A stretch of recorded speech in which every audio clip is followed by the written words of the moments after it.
Hey guys, it's Corn Bliss. Today I'm bringing you a Showdown Bonanza.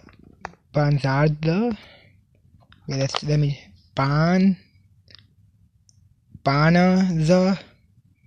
pack. I don't know how to pronounce that, but it gives you a chance at the 88 Khalil Mack.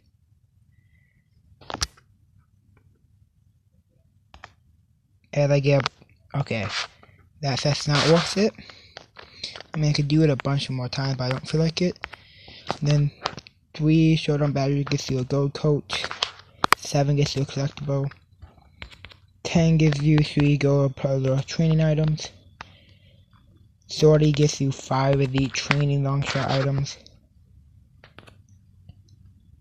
40 gets that one has been out, but kind of cool. And then the new live events they have,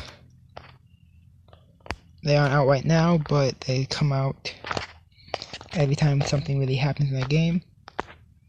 But